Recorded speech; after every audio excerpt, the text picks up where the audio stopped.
Bueno, son las 8:30. Muy buenos días. Bienvenido al Comité Tributario de AmCham Cartagena.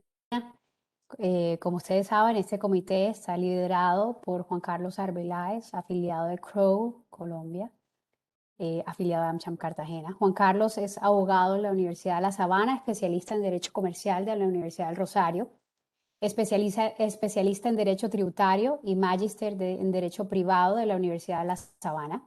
Cuenta con más de 15 años de experiencia profesional brindando asesorías en derecho corporativo, régimen de inversiones, derecho contractual, tributario a entidades públicas y privadas nacionales y extranjeras. En la presentación de hoy también lo acompaña Manuel Benítez Tinoco, gerente senior, tax y socio líder de consultoría tributaria internacional en Crow, Colombia también. Manuel es contador público de la Universidad Nacional con más de 10 años de experiencia. Es especialista en Derecho Tributario y Derecho Tributario Internacional de la Universidad Externado de Colombia, participante en cursos y seminarios como Diplomado en Normas Internacionales de Información Financiera, cursos de nociones básicas de Derecho para no abogados, cursos intensivos de Gerencia Estratégica de Negocios. Bienvenidos y sin más preámbulos, por favor, señores, el piso es suyo, tienen la palabra. Muchísimas gracias por su tiempo el día de hoy. Ilma, muchas gracias. Muchas gracias a AmCham Cartagena por esta invitación. Como siempre es un gusto estar con ustedes en el Comité Tributario de AmCham Cartagena y poderles contar algunos temas particulares que consideramos de total interés para los asuntos que ustedes manejan en el día a día de sus compañías. Aquí hoy hemos tomado como punto de partida o como tema relevante por algunas situaciones que se han venido presentando en algunos de nuestros clientes que tienen relaciones con el exterior y son los aspectos más importantes de los pagos al exterior que realizan las compañías. Pues para nosotros es claro que AmCham Cartagena dentro de sus afiliados tiene importadores, exportadores o compañías que mantienen una relación permanente tanto desde el punto de vista de comercio exterior como desde el punto de vista financiero con entidades que se encuentran en otras jurisdicciones y a las cuales les son aplicables unas reglas particulares que tenemos. Unas reglas particulares que en el pasado estaban basadas en unas normas, unas reglas internas, unas leyes que teníamos concentradas en nuestro estatuto tributario, pero que con el pasar de los años han comenzado a tener una serie de excepciones, como pasa siempre en los temas jurídicos, y es que hay una norma general y luego se llena de excepciones. Y dentro de esas excepciones, pues comienzan a verse todos los convenios de no doble tributación y hacerse a veces mucho más compleja la aplicación de estas particularidades y en especial todo aquello que tiene que ver con asuntos como la deducibilidad, la interpretación del artículo 121, las limitaciones incorporadas en el artículo 122 del Estatuto Tributario, la limitación general que se establece y también la importancia de identificar desde el punto de vista contable esos pagos al exterior. Además de eso, pues comienzan a verse ciertas situaciones particulares que se derivan de aquello que muchos de ustedes deben conocer y es aquello que se relaciona con los precios de transferencia. Y comienzan a verse tratamientos con vinculados donde hay una serie de reglas que parten de aquellas lineamientos que nos ha establecido la OCDE, que son las normas o los principios BEPS, y también las excepciones a esas limitaciones, lo cual lo que buscamos en esta corta y concreta charla es darles a ustedes algunas herramientas y algunas situaciones que pueden ustedes tener en cuenta y que pueden ustedes observar al interior de sus compañías y que posiblemente pueden darle un tratamiento mucho más beneficioso para las compañías y mucho más beneficioso para los grupos. En esto, pues también vamos a tratar todo lo que corresponde al tema de importación de tecnología, a la obligatoriedad del registro de los contratos que se derivan del pago, de los pagos que se dan en el exterior, los contratos de servicio o de asistencia técnica y los aspectos también relacionados con aquellos que son considerados en el argot popular paraísos fiscales, pero que desde el punto de vista técnico y desde el punto de vista de la interpretación que ha dado la Administración Tributaria Colombiana se denominan jurisdicciones de baja o nula tributación. Y aquí, pues también se comienza a ver qué se encuentra y qué tenemos determinado nosotros como paraísos fiscales y cómo se hacen esos pagos, porque el hecho de tener algún tipo de relación con una entidad ubicada en un paraíso fiscal no exime de la obligación de realizar los pagos que correspondan. Y dentro de eso, pues hay unas tarifas generales de retención en la fuente, hay una determinación de retenciones en la fuente en el IVA, por pagos al exterior. Todo esto pues va encaminado a que ustedes tengan una claridad, un marco general sobre aquello. Para ello, pues me he tomado el atrevimiento o la potestad de invitar a nuestro acting partner, experto en temas de tributación internacional, al doctor Manuel Benítez, quien, como lo presentó Gilma, es, es contador público de la Universidad Nacional, con una amplia experiencia y ha estado muy concentrado en el trabajo y en el desarrollo de su día a día en todos los temas de pagos al exterior y tributación internacional, revisando estructuras que buscan optimizar de una u otra forma las cargas tributarias que recaen sobre, pues, sobre los empresarios colombianos y sobre la situación que se vive por ustedes de manera diaria en su desarrollo y especialmente pues en una ciudad como Cartagena, donde pues además de lo bella y de la maravillosa ciudad en la que ustedes viven, pues tienen uno de los puertos más importantes del país. Entonces, sin más preámbulos, pues le cedo la palabra a Manuel, quien seguramente les va a poder eh, abrir y aclarar muchas de las dudas que pueden estar generándose o que pueden tener al interior de sus compañías desde el punto de vista tanto tributario como contable en aquellos aspectos que hacen a los pagos al exterior. Manuel, muchas gracias.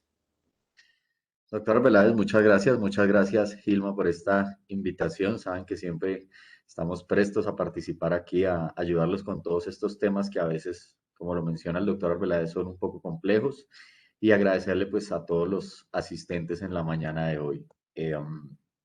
Siempre manejamos este tipo de charlas de una manera muy puntual, pero queremos dejar las cosas claras. Es importante, es un tema que abarca demasiadas aristas, es un tema que cuando se valida a través de la comunidad de negocios, pues cada caso es particular, digamos que cada cliente es un mundo. Entonces, muy seguramente van a surgir muchas dudas, las cuales trataremos de resolver, pero pues en aras del tiempo que tenemos y en aras de hacerlo de una manera más organizada, sí, pues preferiría que se fueran incluyendo en el chat y al final hacemos la ronda de preguntas y respuestas con el ánimo de poder avanzar, porque a veces hay temas que son demasiado complejos y entonces nos hacen una pregunta y ahí se nos fueron 20, 30 minutos y ahí nos quedó la charla porque pues a veces pasa porque los temas son interesantes, son apasionantes. Como les contaba, cada cliente es un mundo y cada cliente a veces tiene estructuras muy particulares que requieren de un análisis muy profundo, pero pues la idea de la charla es mostrar todos estos aspectos generales, mostrar qué es lo que debemos tener en cuenta, dónde hay que tener cuidado, contarles algunas cosas de cómo se está manejando esto actualmente a través de pronto de la administración de impuestos, dónde debemos estar preparados y demás. Entonces, pues muchas gracias por esta oportunidad y pues acá les voy a empezar a compartir la presentación. Creo que ya la están viendo. Sí, ya estamos. Sí, Listo. la vemos bien. Cuando hablamos de pagos al exterior, pues es uno de los temas que en la tributación colombiana indudablemente pues tiene mayor relación con todo lo que tiene que ver con los temas de tributación internacional. Llámense principalmente aquellas directivas de la OCDE que son conocidas como las acciones BEPS. Vamos que todas estas limitaciones a los pagos al exterior que pues no se traducen en otra cosa que en una no deducibilidad o una deducibilidad condicionada de los pagos que yo hago como contribuyente del impuesto sobre la renta en Colombia hacia el exterior con algunas características, algunas ficciones y pues con un especial ingrediente cuando lo hago con mis vinculados económicos vinculados en el término de o en los términos que maneja la normatividad asociada a precios de transferencia, básicamente el artículo 260 raya 1, pues siempre lo que buscan es esto, como tratar de limitar o de condicionar esa deducibilidad con el único objetivo de evitar transferencia de utilidades entre jurisdicciones. Todas estas normas que tenemos en nuestro ordenamiento jurídico colombiano parten de ese principio rector de las BEPS, pues con mucha más fuerza aún ahora que Colombia es miembro de la OCDE, pero lo que se busca es eso, que en el tema de los vinculados específicamente, por ejemplo, no haya esa transmisión de utilidades hacia jurisdicciones de baja o nula imposición, o como lo decía el doctor Arbeláez en la introducción, a paraísos fiscales, mal llamados hoy en día paraísos fiscales, porque pues en la lectura, en las lecturas y en el tema de planeación internacional y en el tema de nuestra normatividad local, pues esa definición de paraísos fiscales ya fue cambiada, como vamos a ver más adelante. Entonces, lo primero para abordar el tema es ver cómo nuestra normatividad local aborda el tema de los pagos al exterior. Tenemos dos artículos que son como la guía general, nuestra bitácora para saber qué debemos hacer con esos pagos al exterior. El primero, pues es el artículo 121 raya 1 de nuestro estatuto tributario, que me dice pues que yo puedo deducir los gastos efectuados en el exterior. Ahí encuentra uno la primera, como la primera condición, y es que le dice que esos gastos en el exterior deben estar o deben tener relación con rentas de fuente dentro del país, con rentas de fuente nacional. Ahí hay que recordar otro concepto que también es un concepto de tributación internacional que está incluido en nuestro estatuto tributario, y es el famoso artículo 24 de cuáles son los artículos de fuente, los ingresos, perdón, de fuente nacional, y en el artículo 25 pues lo llama como ingresos que no son de fuente nacional o que serían los ingresos de fuente extranjera. Entonces, digamos que aquí es lo primero que tengo que observar y es ver si esos gastos en el exterior tienen relación de causalidad con rentas de fuente nacional, que pues también estaría cumpliendo lo que tiene que ver con el artículo 107 del Estatuto Tributario. Que hay que levantar la mano y hacer una primera salvedad, y es que en la mayoría de los clientes, cuando nosotros vamos a preparar la declaración de renta, salvo que le hayamos hecho un acompañamiento durante todo el periodo gravable, cuando llegamos al punto de identificación de este tipo de cosas tan específicas, pues empiezan a surgir algunos problemas, porque la mayoría de los software contables, de los ERPs, pues sí tienen como forma de identificar cuáles son los pagos al exterior, y casi siempre lo hacen creando esos NITs asociados a todo el tema de información exógena, que son los 444XXX. Entonces, cuando uno pide la información de, oiga, ¿cuáles son los pagos al exterior? Sacan un listado por ese número, por ese tipo de NITs, o lo tienen identificados en cuenta contable, pero a veces es un poquito identificar si eso sí está asociado directamente o no con la generación de un ingreso en el país. Entonces, ahí ya son temas de tipo técnico que tenemos que empezar a revisar, que tenemos que empezar a validar, de pronto con miras a la preparación de lo que sería la declaración de renta 2021 en el año 2022. ¿Qué condiciones me pone también? Pues uno, pues que en el caso que haya sido necesaria, se haya efectuado la correspondiente retención en la fuente. Vamos que esto también sigue en línea con los lineamientos que tiene el ordenamiento tributario para las deducciones generales, y es que si yo he estado obligado, pues tengo que haberle practicado la retención en la fuente al correspondiente pago para que éste sea deducible. Y dos, pues que esa condición se da siempre y cuando lo pagado constituya para su beneficiario renta gravable en Colombia. Ya llevamos entonces aquí como en un artículo que si uno lo lee de manera rápida o desprevenida, pues puede parecer un artículo muy sencillo y es decir, sí, pues lo que yo pague en el exterior, si le aplico retención es deducible, básicamente. Sí, no, porque pues a veces hay preguntas que nos formulan, y es, si yo tengo un pago en el exterior que no está sometido a retención en la fuente y se la hago, ¿lo vuelvo deducible? O si se la hago, ¿lo saco de la limitación que vamos a ver más adelante? La respuesta es no.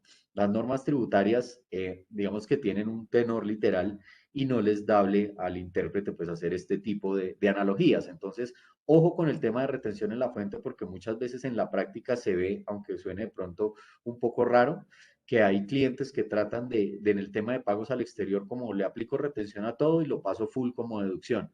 Eso no se puede hacer porque puede ser cuestionado por la administración tributaria, a pesar de que yo tenga todos los argumentos y tenga elaboraciones teóricas muy interesantes. Hay que ser cuidadoso con los límites que me impone a mí la normatividad tributaria. Y pues amarrado a ese artículo 121, pues también tenemos lo que es el artículo 122, que es ya como tal la limitación general que aplicaría para todo el tema de costos y deducciones de los gastos pagados en el exterior. ¿Cuál es esa limitación general? Pues de manera específica el artículo me indica que esa limitación corresponde al 15% de la renta líquida del contribuyente antes de descontar tales costos y deducciones. ¿Dónde encuentra Asidero esta limitación del 15%? Pues lo que pasa es que a menos que yo tenga un modelo de negocio extrañísimo, full orientado hacia el mercado externo, pues una proporción de mis ingresos, o la mayoría de la proporción de mis ingresos, o si estoy ubicado en Colombia, deberían ser ingresos de fuente nacional y por lo tanto, pues los gastos en el exterior ha entendido el gobierno y ha entendido la normativa tributaria que no deberían exceder este límite. Se dice que es un límite razonable, se dice que es un límite que lo que busca es efectivamente, como comentaba al principio, que no haya de pronto esa transferencia de utilidades hacia el exterior por otras vías, por otras estructuras, pero pues la limitación general que me aplica a mí la normatividad tributaria es este 15%. Aquí también hay un tema que a veces confunde al momento de hacer el cálculo y es que hay personas y hay clientes que tienen aplicativos propios o sus propios desarrollos para calcular su impuesto sobre la renta y olvidan un pequeño detalle, porque lo que hacen es aplicar el 15% a la renta líquida directa. Ahí me estoy castigando, digamos que ahí estoy generando una pérdida de un beneficio porque le estoy aplicando el 15% a una base que está más depurada de lo que me pide la misma norma. O sea, no estaría yendo en contra de la administración tributaria, no estaría tomando una mayor deducción, sino en ese caso me estaría castigando porque la renta líquida que debo observar es antes de descontar tales costos y deducciones. Entonces, si yo tengo una renta líquida, como vamos a ver más adelante, de 1.000, pero antes de descontar los costos y deducciones me da 1.200, pues sobre los 1.200 es que debo aplicar el 15%, y de ahí que volvemos a hacer énfasis en algo muy importante y es, si yo tengo un volumen importante de pagos al exterior, pues si a mí me van a fiscalizar mi declaración de renta, en este punto del cálculo del limitante toma especial importancia algo que les comentaba ahorita y es cómo estoy identificando esos pagos al exterior dentro de mi contabilidad. Pues en últimas, recordemos que por el artículo 21 raya 1 del Estatuto Tributario existe ese matrimonio indisoluble por ahora entre lo que es lo que tengo contablemente y lo que voy a reflejar fiscalmente. La contabilidad es mi prueba reina, entonces yo sí debo como contribuyente y en una metodología que nosotros hemos acuñado como consultores en lo que se conoce como un defense file, y es estar preparado antes de que lleguen los cuestionamientos de la administración tributaria.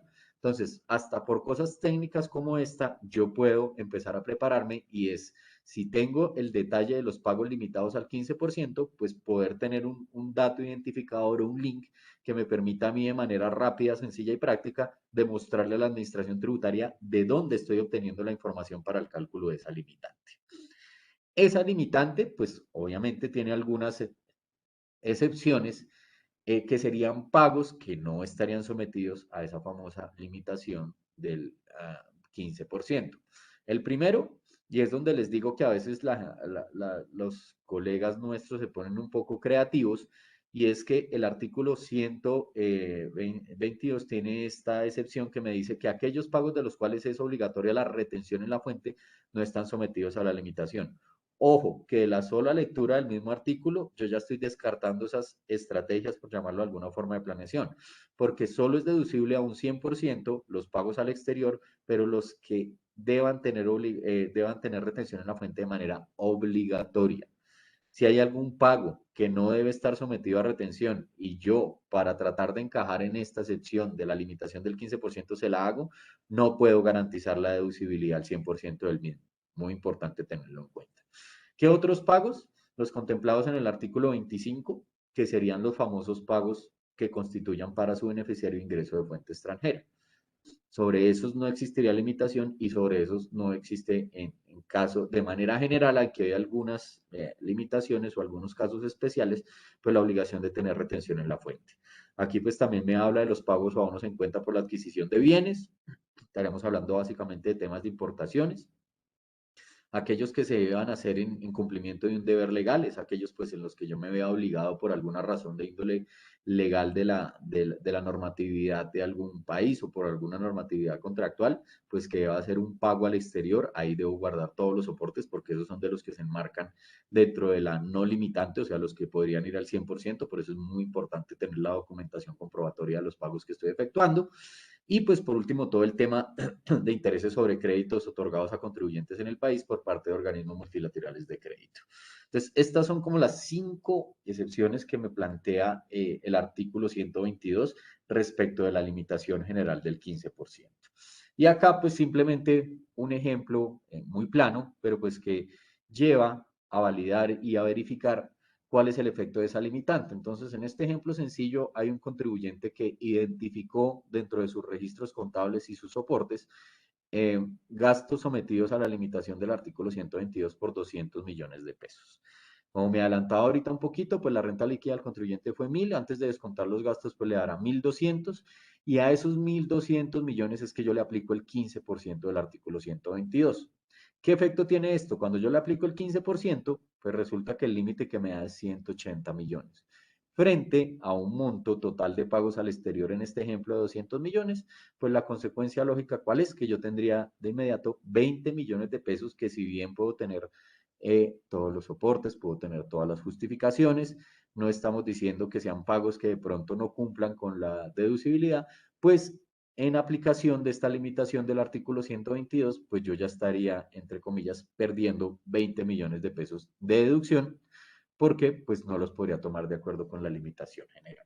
Entonces, este es como el contexto inicial del tema. Tengo que, cuando voy a trabajar con pagos al exterior, nosotros recomendamos hacer una planeación muy juiciosa durante el año, observar el artículo 121, observar el artículo 122, ser juiciosos con el registro contable que me permite identificarlos, saber cuáles tienen que tener retención en la fuente. El peor escenario es que haya uno que sí tenga que tener retención en la fuente y no se la haga, porque ahí sí es que ni siquiera va a estar sometido al 15, sino va a ser no deducible. Entonces hay que ser muy cuidadosos con las retenciones en la fuente y, sobre todo, pues muy cuidadosos con el cálculo de esta limitante que me trae a mí el artículo 122. Ese es como el contexto general de todo esto, y aquí les dejo una pregunta que, como les cuento, puede ayudar mucho en el caso de que hayan tenido experiencias en el pasado con fiscalizaciones, o que tengan que hacer algún tipo de ajuste en el sistema contable o en el sistema, en el ERP, donde se estén reflejando los hechos contables de las compañías, y es preguntarse: ¿cómo estoy identificando en mi contabilidad los pagos al exterior? Es una pregunta muy importante. Aún estamos a tiempo, de pronto, si es necesario hacer algún tipo de ajuste, porque estamos terminando agosto, teníamos septiembre, octubre y noviembre, porque pues los ajustes a veces en diciembre nosotros no los recomendamos, porque los ajustes en diciembre a veces son muy llamativos para la autoridad tributaria. Ahí sí, como dice una frase famosa, no es solo ser, sino parecer. Entonces, entre menos indicios demos de que estamos haciendo algún tipo de ajuste, pues eso hace más transparente y más pristina mi contabilidad. Entonces, aquí simplemente es una pregunta que les quiero dejar para que hoy se hagan, y es: ¿cómo estoy identificando contablemente en cada una de las compañías esos pagos al exterior? Siempre teniendo en cuenta que, como les contaba, la contabilidad va a ser la prueba reina en cualquier proceso de fiscalización, más allá de que yo tenga todos los soportes, el DFS file, los correos de qué fue lo que hice, las facturas, los documentos del exterior y demás.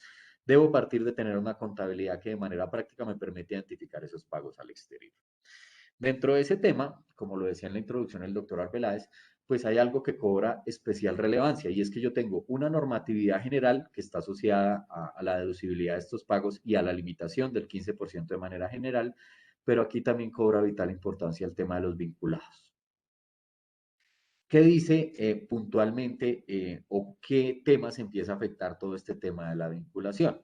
El artículo 124, raya 1, me dice que en el tema de los vinculados económicos no son deducibles los intereses o gastos financieros y diferencia en cambio de sociedad, y de manera general me dice por deudas por cualquier concepto. Ese es como el abrebocas del artículo, como el marco general, donde me dice: hombre, todo lo que tenga que ver con intereses o gastos financieros que usted tenga con vinculados económicos, de entrada no es deducible.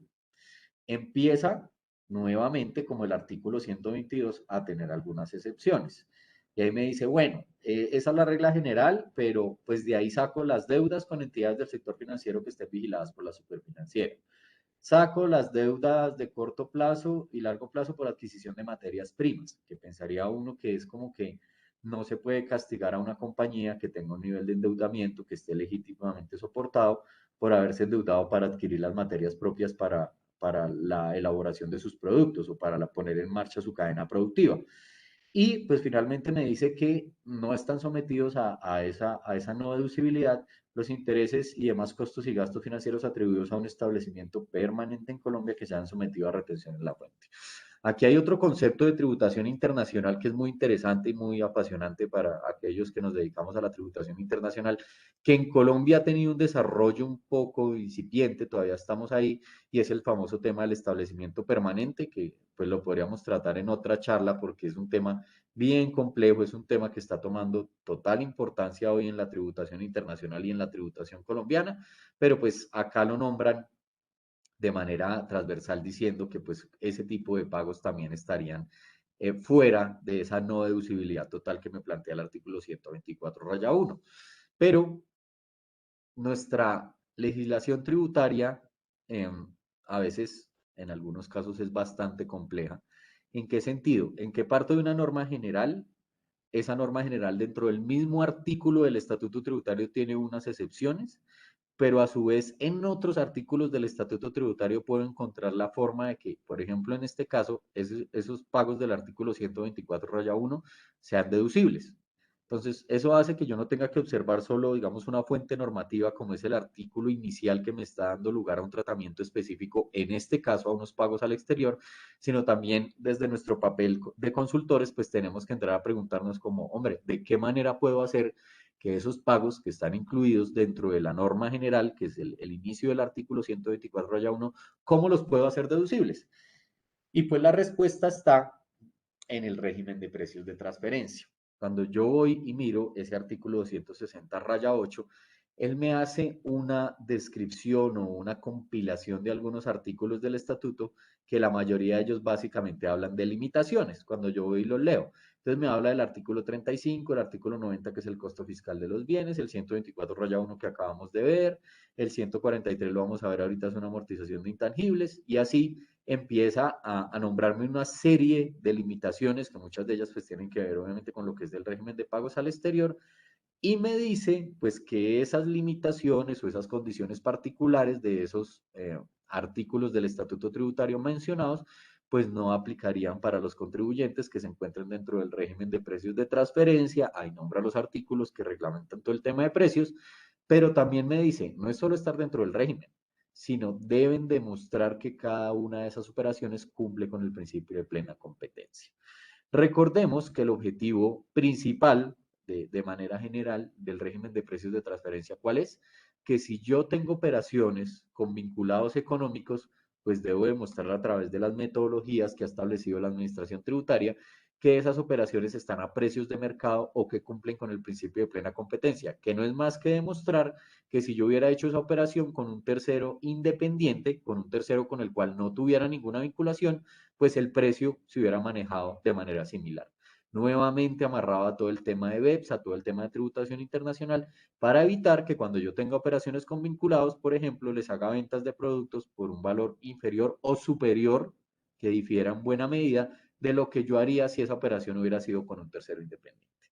Entonces, si yo demuestro con mi estudio de precios, con mi documentación comprobatoria, si es del caso, que estoy cumpliendo con ese principio de plena competencia, pues como consecuencia y consecuencia afortunada, en este caso para los contribuyentes, pues esas limitaciones de los artículos que se están mencionando, pues no aplicarían.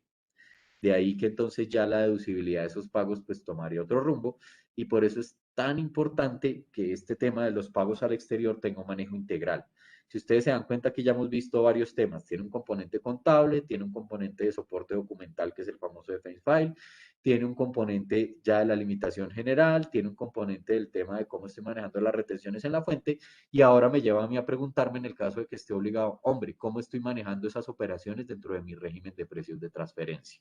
Entonces, vital importancia tener en cuenta esto. Aquí como lo vemos, pues estamos nombrando qué artículos son los que me pide específicamente que yo tenga presente y sobre los cuales haga el compliance requerido. Entonces, el 260-1 es los criterios de vinculación, el 260-2 cuáles son las operaciones con vinculados que deberían estar sometidas al régimen de precios y algo que nombramos en la introducción y es el artículo 260-7 que es el que me indica el tratamiento con los famosos paraísos fiscales.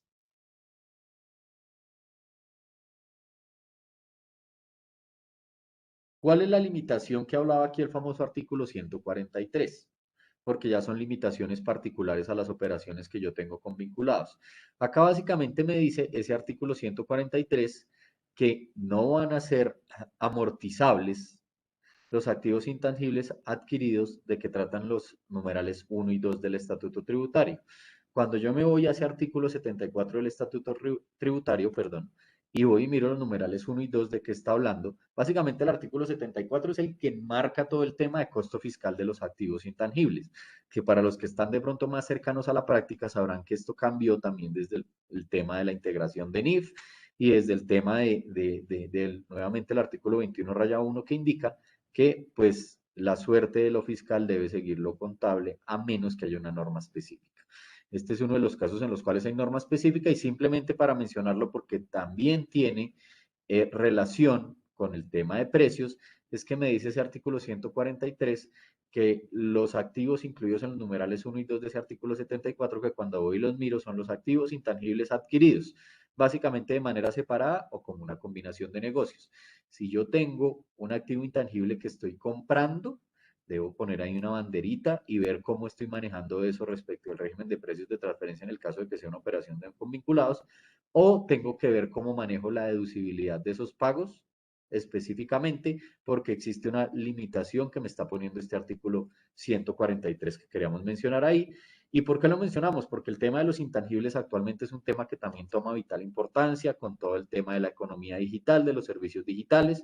Entonces, ustedes saben que derivado de la pandemia, pues cambió la forma de operar en todo sentido, en el sentido académico, en el sentido laboral, inclusive las mismas relaciones que nosotros tenemos con nuestros pares, con nuestros amigos o con nuestra familia. Y dentro de todas esas relaciones, los intangibles pues han cobrado también una importancia demasiado grande. De ahí que sea importante tener en cuenta en este tema de pagos al exterior una mención especial sobre el manejo de las intangibles, entender que hay unas limitaciones y entender que hay que observarlos de una manera muy juiciosa, sobre todo cuando pues también estoy sometido al régimen de precios de transferencia. Hay otros pagos particulares que también siempre han generado dudas y han generado, por llamarlo de alguna manera, cuestionamientos por parte de las autoridades tributarias.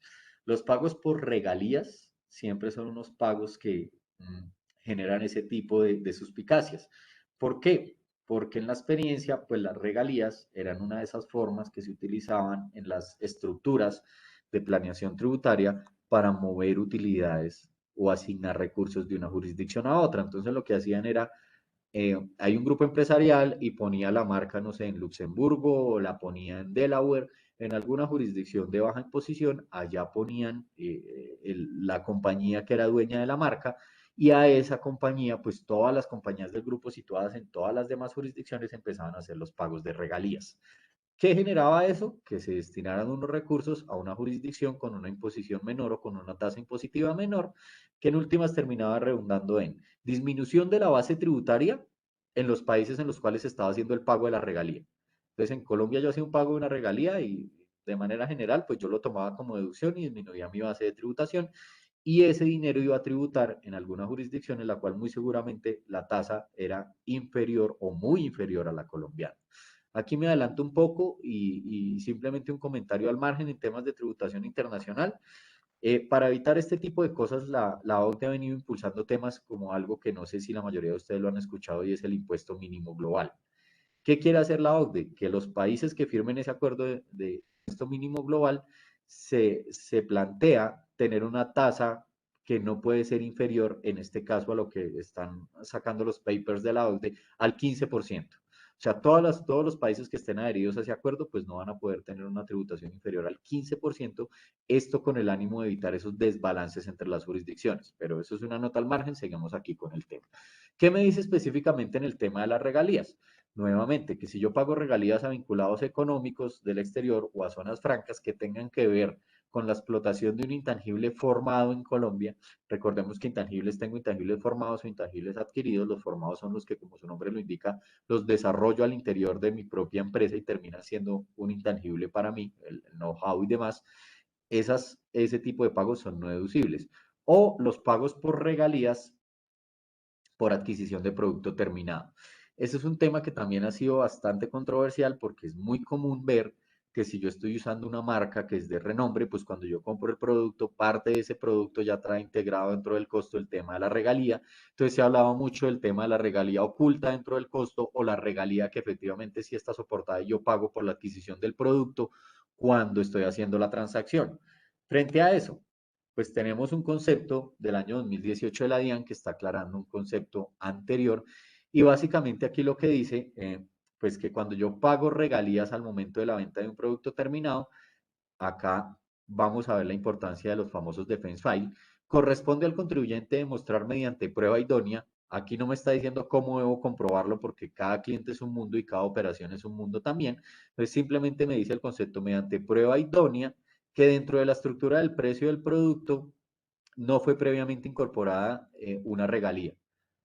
Ahí es donde hablamos nosotros de manera coloquial de la regalía oculta y la regalía visible. Regalía oculta dentro del costo del precio. Lo que busca esta limitación, ¿qué es?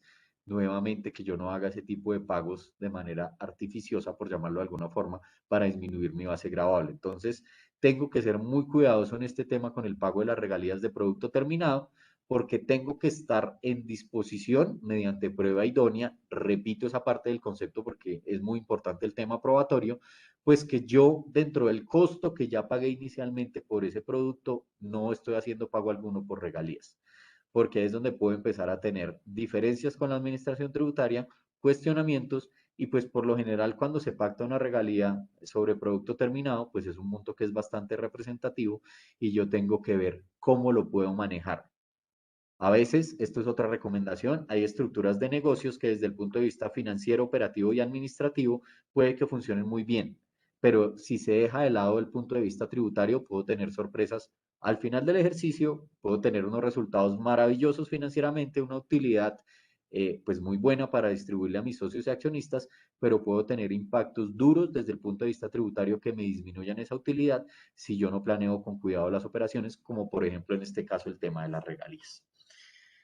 Yo creo que esto es algo de contextualización también respecto de lo que ha venido adelantando la administración tributaria. Y yo creo que a todos nosotros nos ha llegado un correo electrónico para hacer un símil en esta fecha de vencimiento de declaraciones de renta de personas naturales. Muchas personas cercanas a mí han venido asustadas porque me llegó este correo de la DIAN. La DIAN a veces dispara correos masivos. Entonces hay personas que ni siquiera tienen la obligación de declarar, pero como le llegó un correo de la DIAN, pues nos asustamos, salimos a correr y hacemos de todo para presentar una declaración que a veces ni siquiera tengo que presentar. Entonces, este tipo de acciones persuasivas de la DIAN a veces son un poquito no tan persuasivas para las personas porque la DIAN siempre tiene ese poder de poner un poco inquietas a las personas. Y pues en el tema de pagos al exterior y sobre todo con vinculados, desde el año anterior hemos empezado a ver que nuestros clientes han recibido comunicaciones de este estilo, en donde le dicen, oiga, mire, en el tema, todo esto viene en la información exógena de los medios magnéticos. Se identificaron estos pagos, entonces, por favor, revise si usted cumplió o no con los artículos 120, 121, que son los gastos al exterior específicamente, y todo lo otro que tiene que ver con los vinculados económicos, revíselo. Pero lo curioso es que le botan la pelota al contribuyente y aquí es donde viene el tema que asusta un poquito de estos persuasivos. Si ustedes se dan cuenta en la parte derecha, debajo de lo subrayado dice, y en caso de que encuentre inconsistencias, corrija la renta. Es como, oiga, revise si se está haciendo las cosas bien y si encontró algún tema ahí como raro, corrija y quedamos como a paz y salvo. Entonces, como se pueden dar cuenta, el tema de pagos al exterior, la DIAN sí lo tiene muy presente y en este momento estamos viendo una actuación de la administración tributaria mucho más juiciosa en temas de fiscalización, mucho más juiciosa en el tema del uso de la información de medios magnéticos. Entonces es muy importante que si ustedes reciben una comunicación de ese estilo, pues se puede revisar de una manera con conciencia, se puede revisar de una manera detallada, porque finalmente la respuesta a una comunicación de este tipo o ni siquiera a veces hay que dar respuesta sino simplemente es, hombre, yo sé que estoy cumpliendo, yo revisé, estoy perfecto, entonces ahí no tengo que hacer nada, me quedo quietico. Pero hay que tener cuidado con este tipo de comunicaciones, simplemente las traigo para que ustedes vean qué es lo que está tratando de hacer la administración tributaria desde lo persuasivo, porque ya en los procesos de fiscalización, pues son otro tipo de prácticas, otras comunicaciones, otros recursos y otras actuaciones. Pero vean que la administración tributaria sí tiene foco en lo que son los pagos al exterior. Otros pagos que también tienen ahí pues temas que hay que observar. Pues sin duda alguna un tema que fue bastante controversial o bastante complejo en su momento porque el registro saltó de un lado para otro, el registro las personas no tenían claridad cómo hacerlo, se modificó el tiempo que había para poder hacer el famoso registro, entonces es el tema de los contratos de importación de tecnología. Entonces, si yo tengo un contrato de importación de tecnología o patentes y marcas, por ejemplo, vemos que aquí también puede entrar un tema de marcas que tiene que ver por un lado tangencial con el tema de regalías, pues me dice que uno de los requisitos para que sea deducible estos pagos por importación de tecnología, pues es el famoso registro del contrato. Eh, Cuando uno trabaja el tema tributario se da cuenta que en las fiscalizaciones muchas veces lo más fácil de atacar es el tema formal. Dos ejemplos claros. Yo puedo tener, aunque es válido en la normatividad tributaria también demostrar las retenciones en la fuente mediante facturas, recibos y de caja y demás. Cuando a mí me llegan a hacer una visita de renta, en el caso de retenciones en la fuente, lo primero que me piden son los certificados. Muéstrame los certificados de retención en la fuente porque ese es el requisito formal que es el más fácil de atacar entrando a la fiscalización.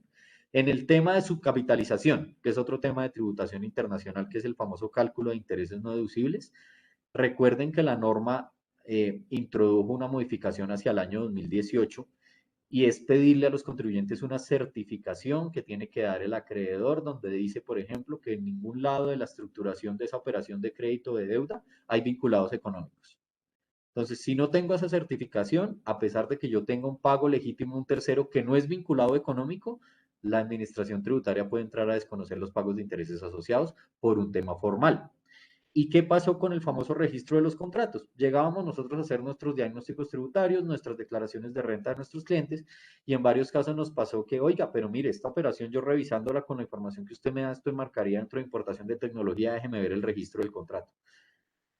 Cuando uno preguntaba por el registro del contrato, pues las personas pasaban colores, se ponían blancas porque a veces eran pagos muy cuantiosos, pero que al no haber observado este requisito formal, pues inmediatamente se convertían en un pago no deducible, con las consecuencias que todo eso traía.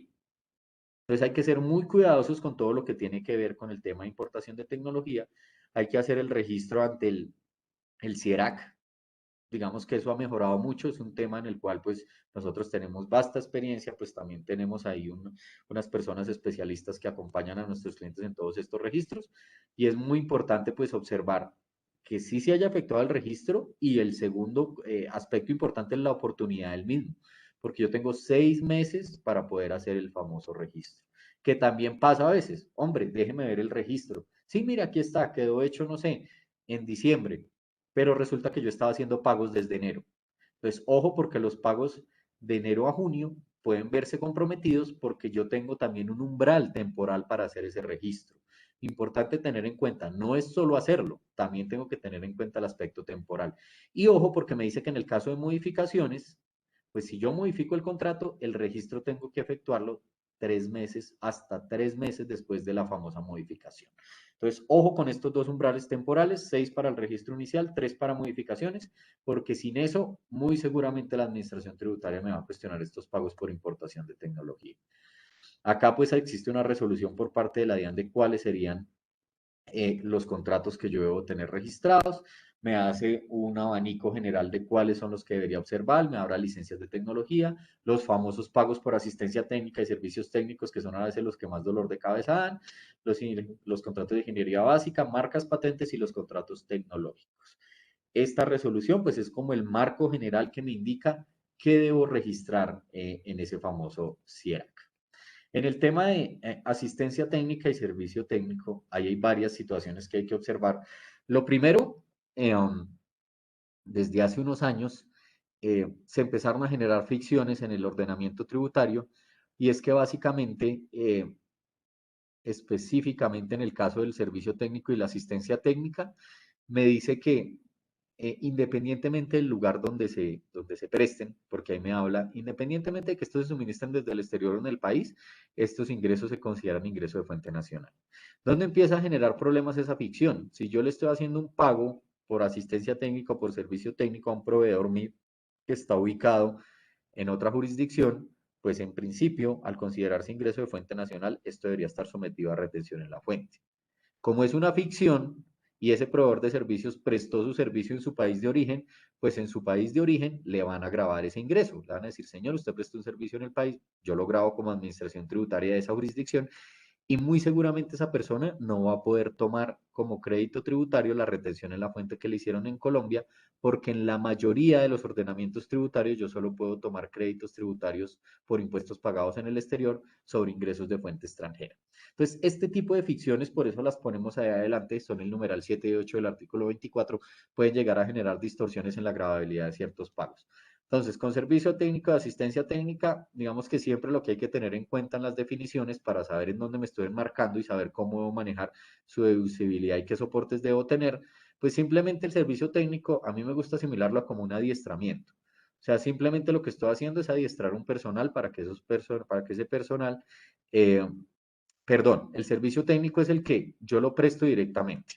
El servicio técnico es en el que yo tengo los conocimientos y voy y hago el mantenimiento de lo que tenga que hacer. Y en la asistencia técnica sí hay un adiestramiento de personal. Entonces, esa es como la gran diferencia. El servicio técnico es directo y en la asistencia técnica sí implica como esa capacitación al personal del cliente al cual yo le estoy prestando el servicio. Es importante tener en cuenta también esa distinción entre los dos, porque como les digo, las consecuencias desde el punto de vista tributario, pues puede tener algunas connotaciones distintas si estoy ante uno o ante otro. Un tema que también queremos tocar muy rápidamente porque como vemos el tiempo es muy corto y hemos avanzado bastante, pero pues este tema nos parece muy importante traerlo a colación. Y es que el artículo 124 rayados básicamente tiene, digamos, una previsión y es que de entrada no son deducibles los pagos efectuados, para resumirlo, a los paraísos fiscales. De entrada no tengo deducibilidad, por eso es muy importante ver el listado que actualmente se maneja. Ese listado lleva sin actualizarse como 3 o 4 años. Recordemos en temas que han sido bastante controversiales, que ahí se habló mucho del tema de Panamá. En su momento si Panamá iba a entrar como paraíso fiscal o no, porque pues Panamá es un socio comercial importante de Colombia, hay muchas estructuras con base de planeación con base Panamá.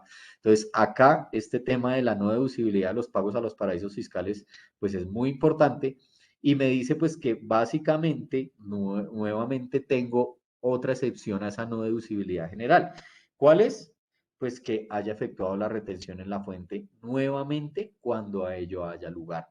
Aquí volvemos al mismo escenario que en su momento cuando salió la norma, pues había clientes muy creativos que le aplicaban retención en la fuente para hacerlo deducible. Sin embargo, pues acá nuevamente el artículo me está poniendo esa limitación. Eso es deducible siempre y cuando tenga retención en la fuente, pero cuando sea obligatorio hacerlo, no porque usted de una manera muy creativa se la quiere practicar para volverlo deducible. Y pues abajo hay una salvedad que dice que sin perjuicio de lo previsto en el régimen de precios de transferencia, pues lo previsto en ese primer parágrafo pues no es aplicable a las operaciones financieras que se registran ante el BANREP. Entonces nuevamente volvemos a la misma estructura, una limitación general que cuando uno empieza a desmenuzar la norma de leerla hacia abajo pues empieza a encontrar unas excepciones. Acá hay un tema que si bien está el 124 que les acabo de mostrar, el 124 rayados con esa limitación general, pues nuevamente me remite al tema de todo el régimen de precios de transferencia. Porque cuando ustedes ven, nuevamente arriba, en la parte donde hace como todo el recuento de las normas que entre comillas no aplicarían si yo estoy sometido al régimen de precios, pues me dice y me nombra ese artículo 124 rayados. Entonces, nuevamente, si yo tengo pagos con vinculados a pagos que pueden estar ubicados en paraísos fiscales, pues yo si observo de manera juiciosa y nuevamente cumplo con el principio de plena competencia, pues puedo hacer que a pesar de que esos pagos vayan a jurisdicciones de baja o nula imposición, pues sí tengan la deducibilidad. Nuevamente la invitación es a planear con mucho cuidado estas operaciones, a revisar las operaciones que actualmente tengamos en búsqueda de alguna grieta o de algún tema que pueda estar débil ante una eventual fiscalización. Pero la mañana de hoy el mensaje cuál es, si siempre cuando revisamos la normatividad tributaria, perdón, encontramos que hay una limitación general, pues hacia abajo empiezo a encontrar las excepciones y en otras normas complementarias, como por ejemplo en otros artículos del Estatuto Tributario, formas de garantizar la deducibilidad de los pagos. Entonces, todo esto requiere de una estructura planeada, de una estructura integrada, de una estructura juiciosa, siempre con el ánimo de evitar, como les he contado ya en varias ocasiones, sorpresas cuando esté preparando mi declaración de renta. Y pues acá está el listado de los famosos paraísos fiscales o como lo llama la literatura de fiscalidad internacional y pues de hecho nuestro mismo ordenamiento jurídico son las famosas jurisdicciones de baja o nula imposición y regímenes tributarios preferenciales. Es la misma lista, o sea, esta lista, como les digo, no se ha actualizado ya en un buen tiempo, pero pues si ustedes ven son países como, o jurisdicciones como muy exóticas. ¿Cuál es una de las que siempre, casi siempre en temas de tecnología nos genera análisis y debemos pues mirarlo de manera juiciosa? Hong Kong. Con Hong Kong siempre vemos al momento de preparar las declaraciones de renta, pues ese tipo de operaciones. De ahí que sea importante, por ejemplo, también algo que veníamos mirando al inicio y es mi sistema contable, aunque pues si son operaciones cuantiosas, pues deben estar documentadas de muchas formas, me permitiría en dado caso saber si yo hice pagos a jurisdicciones que se consideren paraíso fiscal y más aún me permite identificar si debí practicar retención en la fuente y si la hice. Ahí cobra especial importancia también el tema operativo, como les decía al principio, del registro de las operaciones y de cómo mis sistemas de información me están ayudando a identificar y a cumplir con este tipo de regulaciones. De resto, si ustedes ven, pues como les digo, son inclusive, la mayoría son islas, son territorios como con unas condiciones muy particulares, pero pues de observar casi siempre por la experiencia que tenemos el tema de Hong Kong. Hay otros que se utilizan para temas financieros como Guyana. Lo curioso de todo este tipo de jurisdicciones, por ejemplo, el caso específico de Guyana es que es un destino muy atractivo para los capitales, es realmente un territorio muy pequeño, pero con una gran concentración de compañías. O sea, es como si hubiera casi 10 compañías por metro cuadrado más o menos. Hay muchas compañías constituidas en Guyana, obviamente en busca de aprovechar esos beneficios por la baja o nula imposición, pero ojo, porque pues ya la mayoría de los regímenes, incluyendo el colombiano, pues lo tienen identificado como un paraíso fiscal con el ánimo de evitar esa transferencia de utilidades. El tema de las retenciones en la fuente, estas ya son como las tarifas generales de retención en la fuente. Recordemos que la mayoría de ellas las encontramos en los artículos 406 y 408 del estatuto, en donde a partir de las últimas reformas tributarias, pues lo que se hizo fue una unificación.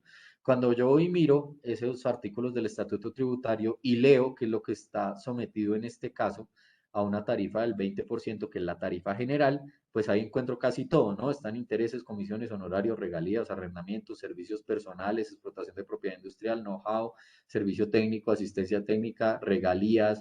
O sea, ahí encuentro casi todo el abanico de posibilidades de lo que yo tengo que ver con pagos al exterior.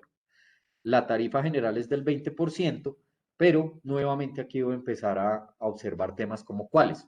El pago sí debe estar sometido a retención en la fuente porque la misma lectura del artículo 408, cuando yo leo la primera parte, me dice que estos pagos se someten siempre y cuando pues se constituyan ingreso gravable o sean ingresos de fuente nacional para quien lo percibe. Entonces, lo primero es si yo debo aplicar la retención en la fuente.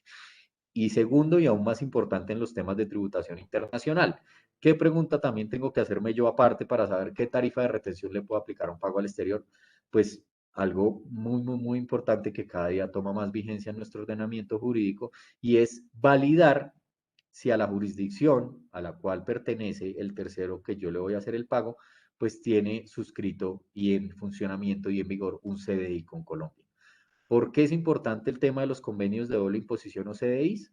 Porque yo tengo en mi ordenamiento jurídico interno una tarifa del 20%, pero si yo hoy leo el CDI con España y me dice que la compensación por servicios personales con X características no puede exceder una retención del 10% en X jurisdicción, ahí yo tengo que entrar a darle un tratamiento especial, tengo que entrar a darle esa preponderancia a lo que fue el tratado que suscribió Colombia. Entonces, muchas veces ese análisis debe hacerse en un doble check. Si debe tener retención en la fuente, sí la tiene. ¿Qué tarifa le aplico? Voy y miro los artículos del estatuto, pero en este caso pues sería la general del 20. Tercera pregunta, ¿tiene o no CDI? Porque si tiene CDI, tengo que entrar a analizar porque muy seguramente la tarifa de retención aplicable va a ser más baja.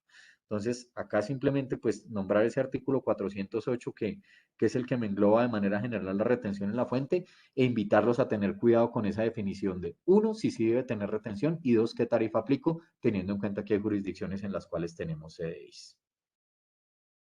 Otro tema importante que ha generado como bastante controversia y bastantes preguntas, pues es el famoso manejo de las retenciones de IVA por pagos al exterior.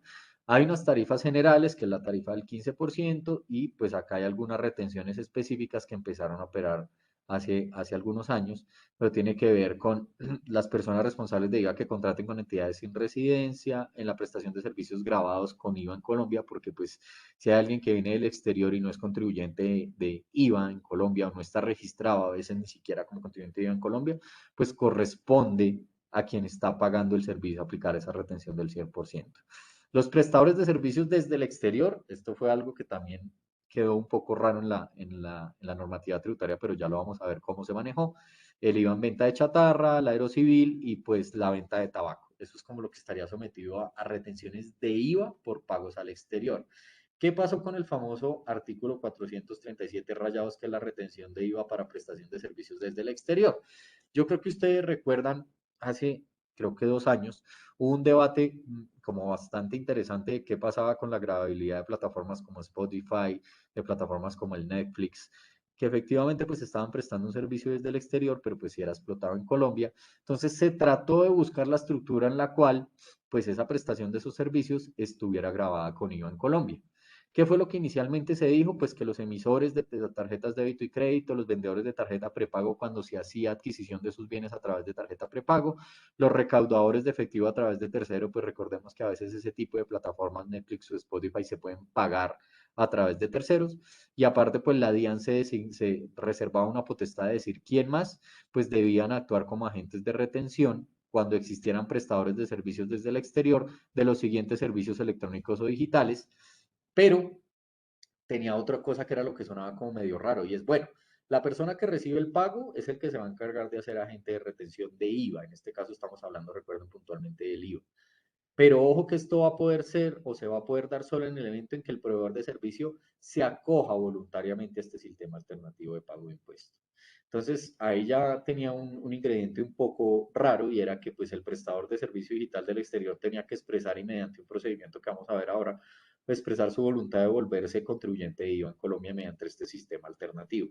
¿Y cuáles eran estos servicios digitales sometidos a ese tratamiento especial? Servicios audiovisuales. Ahí entraba, y plataformas digitales, pues digamos que ahí entraba todo lo que tenía que ver con Netflix, Spotify, Disney Plus, HBO, todo ese tipo de servicios.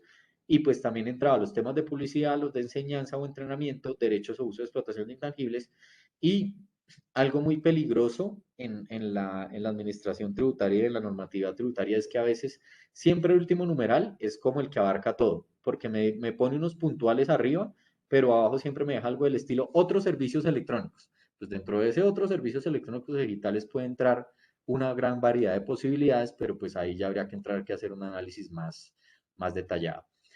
¿Qué críticas salieron a este sistema? Hombre, ¿qué pasaba, por ejemplo, si yo pago mi Netflix con una tarjeta que está domiciliada en Estados Unidos? Pues ahí ya se pierde toda la trazabilidad del pago, y esa persona no podría ser agente de retención de IVA porque pues no es un agente de retención en Colombia. Entonces, ahí se pierde un poco la trazabilidad del pago. Es un poco una iniciativa que se está tomando para poder grabar este tipo de servicios que cada vez tienen mayor vigencia, pero el procedimiento sí queda un poquito raro. Y básicamente, pues a esos prestadores de servicios del exterior les decía que debían cumplir con la inscripción en el RUT, y pues como estaban ubicados en el exterior, pues obtener el famoso mecanismo de firma electrónica, el instrumento de firma electrónica, pues para poder cumplir con la presentación de sus declaraciones vía remota. Entonces, les contaba, es una figura un poco extraña, es una figura que llamó mucho la atención, ahí la tenemos en la normativa tributaria, a mi sentir un poco complicada de instrumentar porque requiere la voluntad de las partes, y requiere, de verdad, mucha voluntad de las partes por aquello de que se vuelve voluntario el acogimiento al régimen, pero son temas que a veces hay que observar, porque yo como agente de retención, si cumplo alguna de las características que se mencionó en este artículo, o si algún día la DIAN llega a decir X calidad de contribuyentes o X personas de este sector deben actuar como retención, como agentes de retención de IVA cuando reciban servicios electrónicos desde el exterior, pues es importante tenerlo en cuenta para no entrar en omisiones, y pues para también evitar que a futuro yo sea sancionado por un hecho que puedo ni siquiera conocer. Entonces, pues estos eran los temas como que les queríamos comentar, un resumen muy rápido. Yo sé que es muy complejo a veces apropiar tanto conocimiento en un espacio tan corto, pero simplemente la idea era compartirles a ustedes desde la práctica como asesores este tipo de temas, desde la práctica con nuestros clientes, que es a veces lo que más les duele en este tema de pagos al exterior, Y pues quiero agradecer la atención, espero haber sido claro. Yo sé que a veces quedan muchas dudas, pero pues muchas gracias por la atención y pues como siempre desde Crow estamos atentos a resolver cualquier inquietud y estamos para servirles. Yo sé que sí, Manuel, muchísimas gracias. La verdad es que fue una presentación súper completa, excelente, excelente, excelente. Y no sé si alguien tiene alguna pregunta, mejor abramos micrófonos para aprovechar rápidamente el tiempo, si quieren, para no utilizar el chat, mucho más dinámico.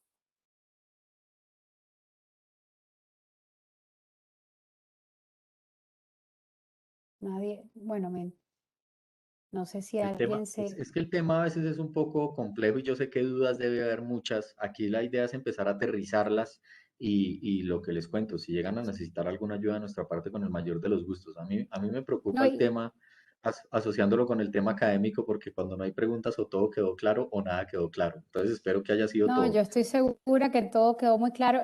Yo pienso que también es que estos temas son muy, muy personales, un poco confidenciales. Entonces, muchas veces con estos Exacto, temas, las personas les da un poco de recelo hacerlas en público.